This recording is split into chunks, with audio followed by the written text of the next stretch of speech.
Hi, everyone, and welcome to Rising Stories Podcast. This show is designed to give you a sneak peek at the lives of people who are running a business or writing books and being an author. I love hearing their stories and what goes on behind the scenes. I'm thrilled that you are here, and as you can maybe tell, I am a bit under the weather today, so my voice is not 100%. But I wanted to make sure that you got this episode in your inbox. I hope that you will subscribe and enjoy all of the podcasts that come out every Thursday. And for an added bonus, you can find me posting some fun stuff on Instagram and Snapchat. So go over to iTunes and subscribe so you can catch every episode that gets released on Thursday morning. My guest today is Andrea Sue Moore. She is an author who has this writing thing down to a science. She writes very methodically and goes deep into her own life to find her inspiration for her stories. I know you will be hearing a lot more from her in the years to come. Also, make sure you listen until the end because she has a giveaway and you don't want to miss it. Here's my conversation with Andrea Sue Moore. It's kind of in the level where middle school, young high school, or high school age. Okay. Yeah, that's typically what that means. And I hesitated to really, I wasn't really sure how to classify it when I wrote it because, we can get more into this later when we talk about plot and stuff, but it spans a lot of years. Like the characters kind of grow up throughout the book. I love that. And so I wasn't really sure what age group would be the most interested in it, really.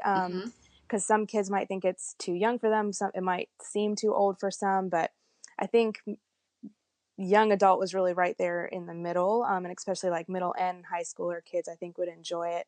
And also the content is really clean, so I felt comfortable saying that it could be young adult because even though the characters grow up, there's nothing in it that would be inappropriate. So and that's good because parents can feel good about buying it, knowing that it's a young adult. And then and there are people that want that kind of novel, that isn't, tainted and, and is safe for anybody to read. So that's good. And it's called The Unexpected Kind of Hero.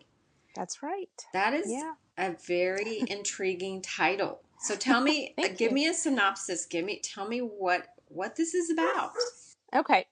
Well, it's about these two friends, Harper and Riley, and they meet when they're in 5th grade. And Harper is kind of newish to town, and she's very quiet and just kind of reads a lot and feels a little insecure and not super sure of herself in social settings. And then Riley, in contrast, is like just really loud and kind of a class clown and goofy and has all kinds of friends. And he even kind of intimidates her a little bit, but they end up having this kind of meaningful moment when they're in 5th grade together and become friends. And then the book follows them as they grow up all the way through middle and high school and kind of still remain friends, but kind of come and go and change a lot. And it's really more so about Harper sticking with him and continuing to care about him, even though he kind of ends up going different directions and as stuff. A friend?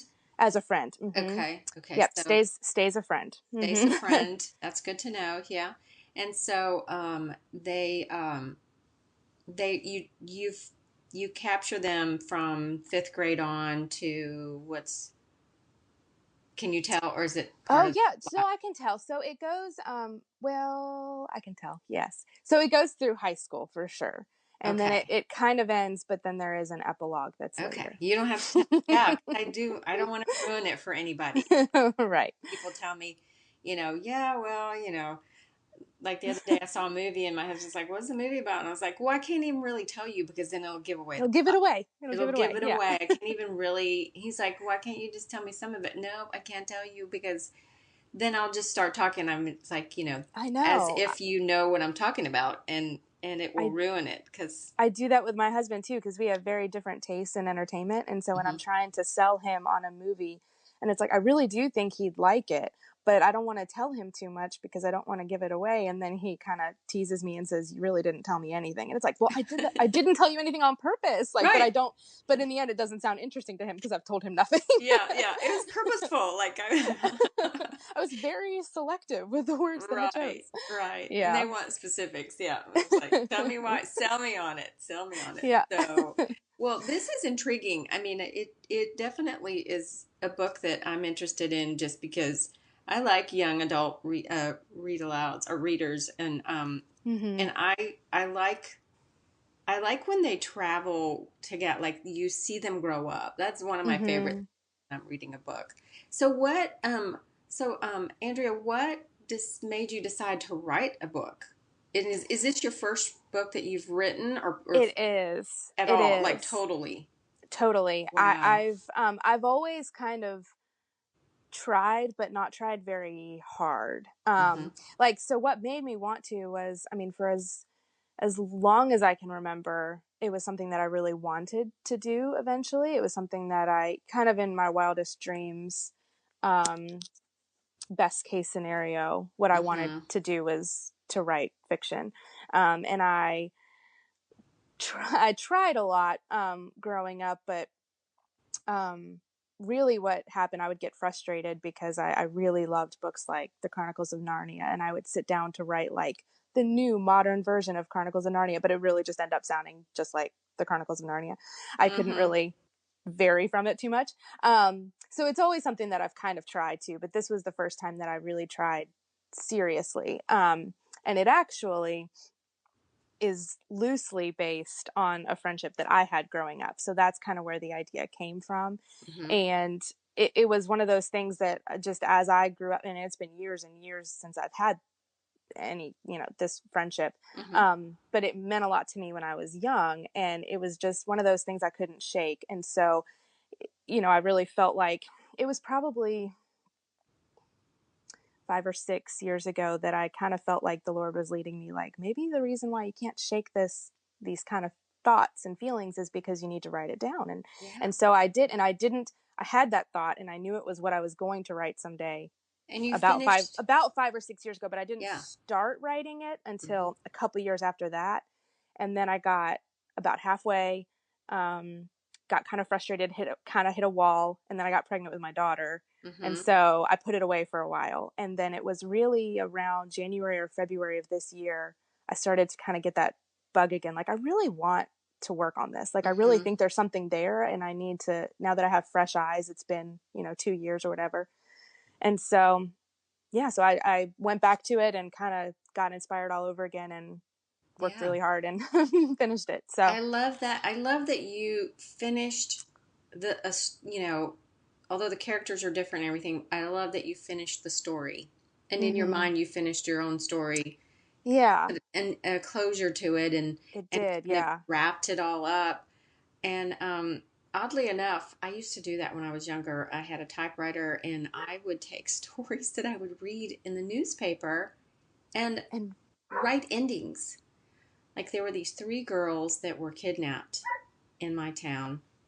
Oh, how and awful. I remember it was a horrible, horrible thing because they were kidnapped from a mall, not far from my house. And, I read about it. I just had one newspaper article and read about it. And I just sat down in my typewriter and just started finishing the story, like where they were found, who had kidnapped them. Of course, in my middle school mind, it was very, in my middle school mind, it was very, a great ending, because I have no idea what happened to those 3 girls, but I remember that story. So I think that's a really good thing to do, to just, I think some of the best works come out of, hardship and things that aren't completed in our lives and things that we want to see happen, in life. And then we absolutely think about them.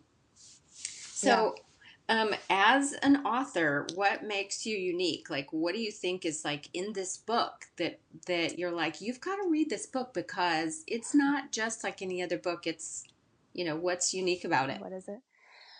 Well, I think one of the things, I think one of my goals as an author is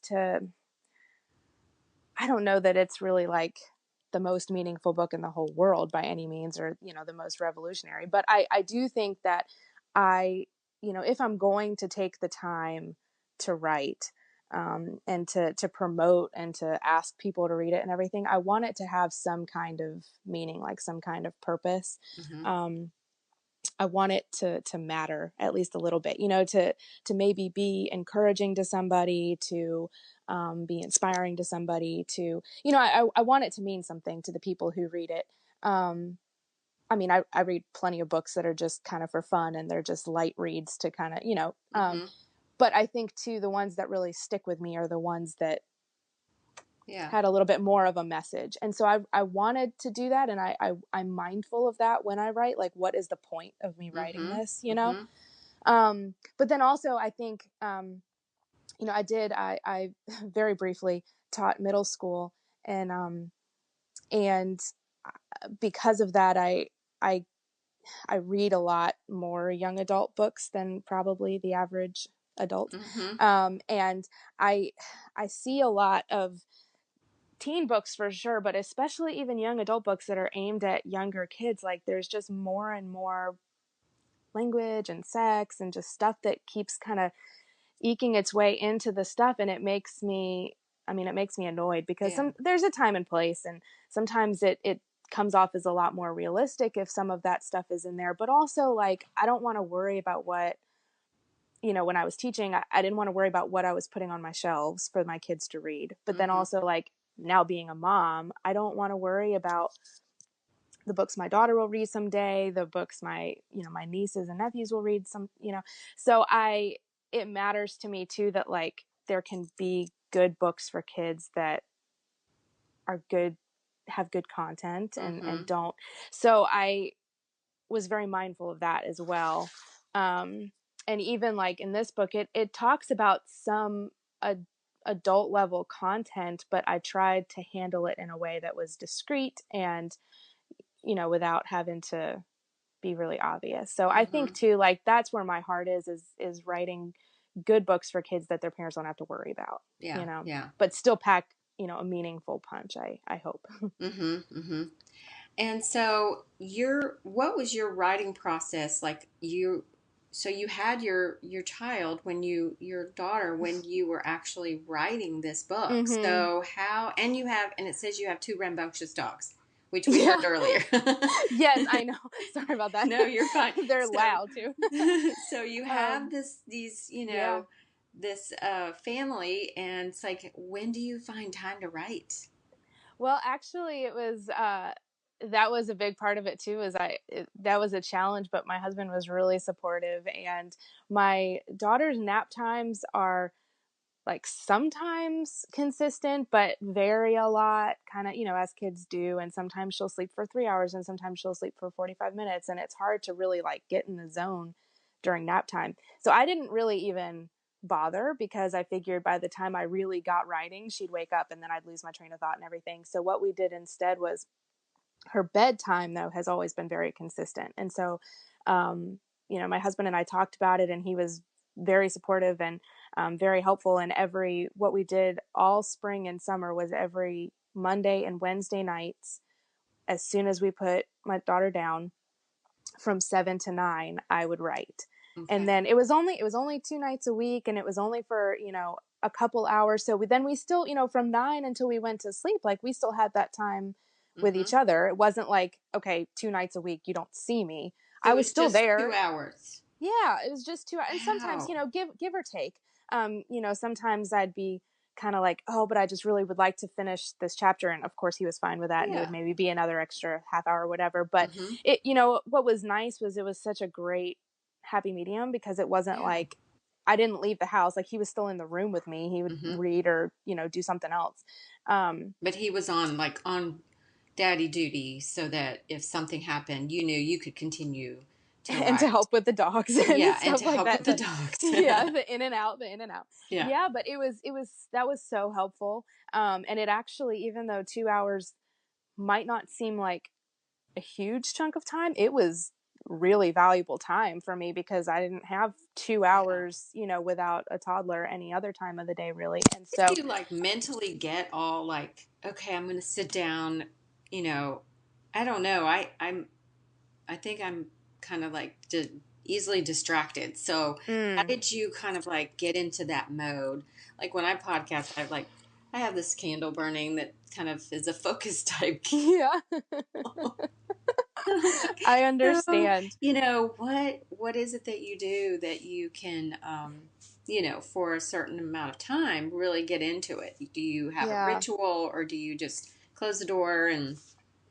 Not really. I think really what I did was, you know, because it was I knew all day I'd be writing that night. And so it wasn't like I thought about it all day long, but in the back of my mind, I kind of thought about, okay, well, what am I going to be working on next? Like, what chapter am I going to get to tonight? And, you know, I guess maybe in the quiet moments of the day when I could think for a second, that's kind of what I would think about, not necessarily to prepare myself, but maybe to cut down on some of that time that because it does Mm-hmm. take time to get into that mindset. It does, yeah. So that helped. And then I have a little teeny journal that that I have out with me a lot that was just designated to this book. And so I Okay. would like jot ideas down and stuff like that in that little journal, and that would kind of help too because I'm so, you know, you probably are the same way where you have like a million thoughts in your head all the Mm-hmm. time all at once. And so if I have a thought, a really good thought about what to write next in the book at 1 o'clock in the afternoon, by the time 7 o'clock comes, I've probably forgotten.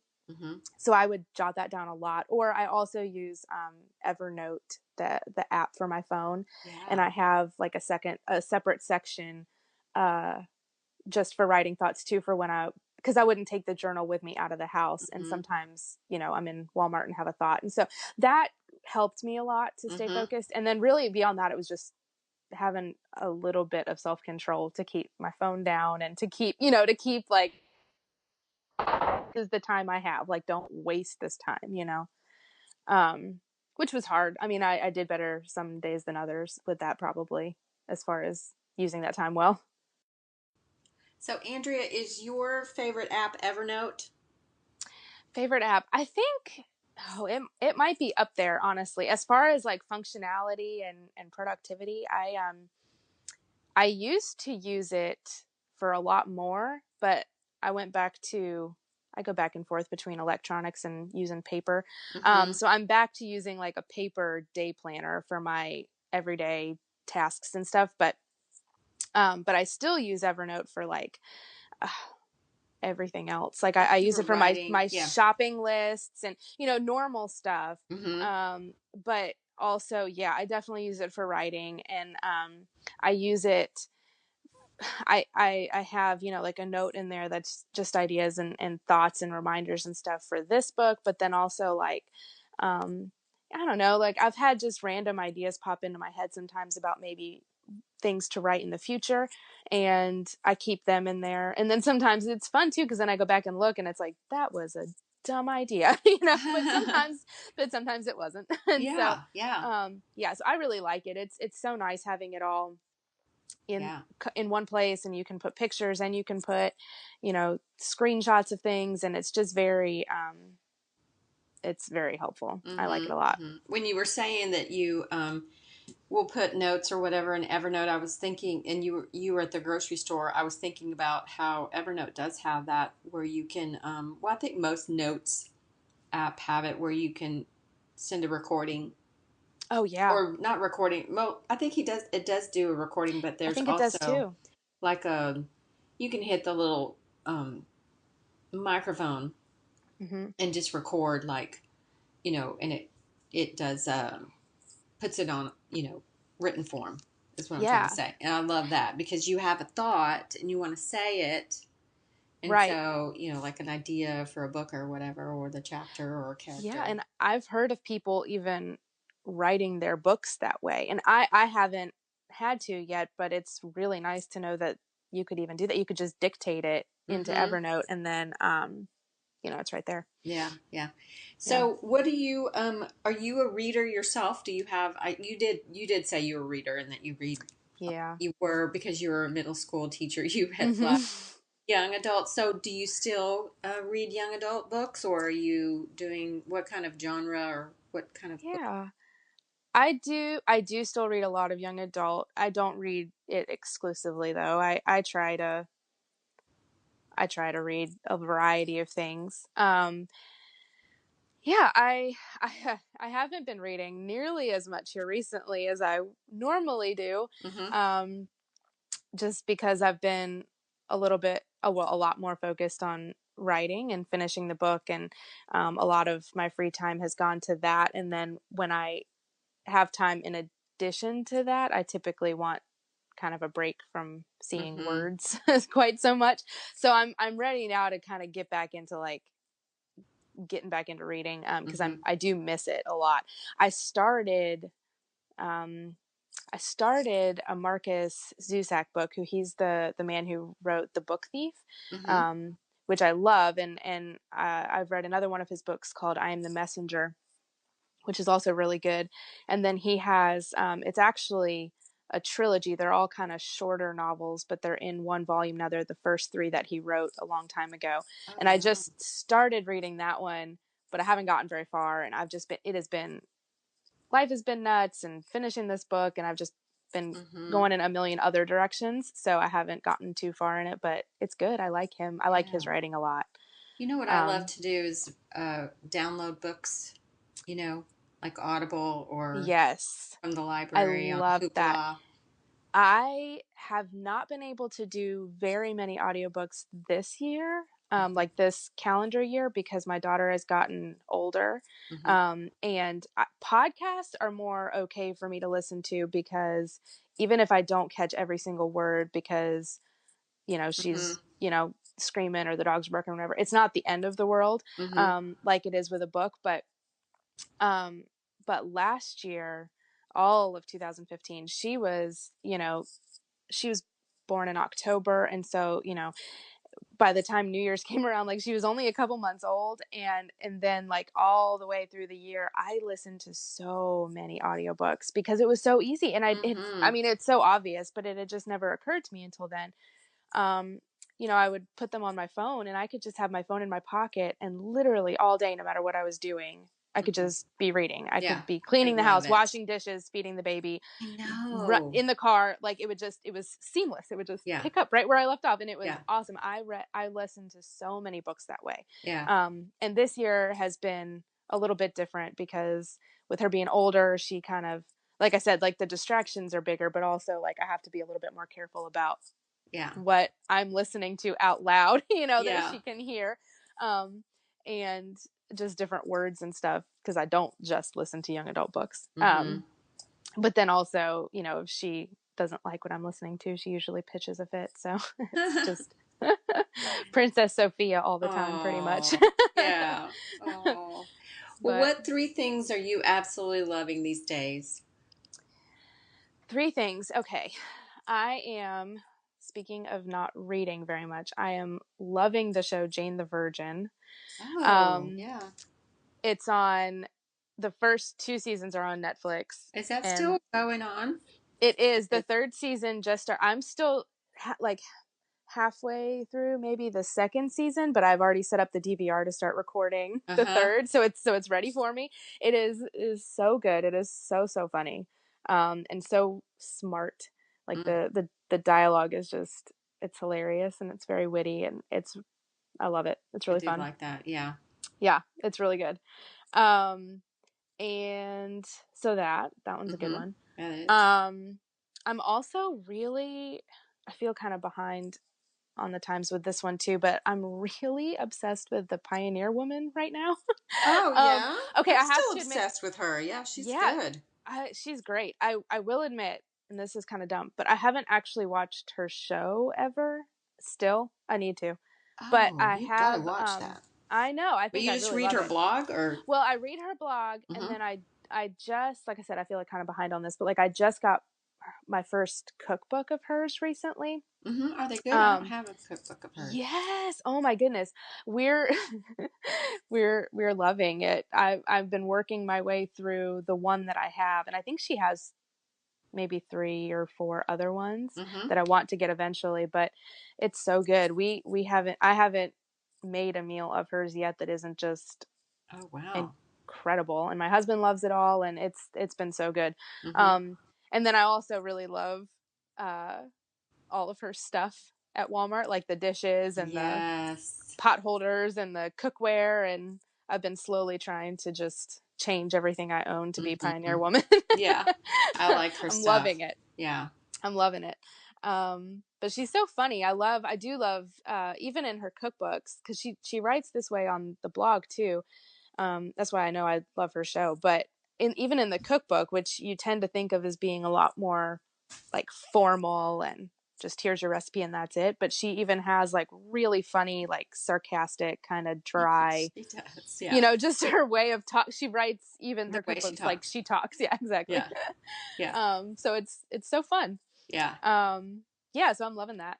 And then also I think the other thing is just my family is in just a crazy period right now of transition and lots going on and just being pulled in a million different directions. And so I think and I'm kind of a stay-at-home introvert homebody, and so we've been just so busy. Like my weeks are filled with meeting with friends, which is all good, and all of our weekends I feel like have been like traveling for one thing or another, mostly with family, which again is all good. It's all good stuff, but I just get very like drained of people and need like that quiet time at home. And so I think I'm in a season right now where I'm not taking that time for granted so much. I'm like really appreciating like, oh, we Just. can just sit here and watch Mm-hmm. TV and be together. Just me and my husband, just be together and have a conversation with, with nothing else going on, or we don't Yeah. have to, like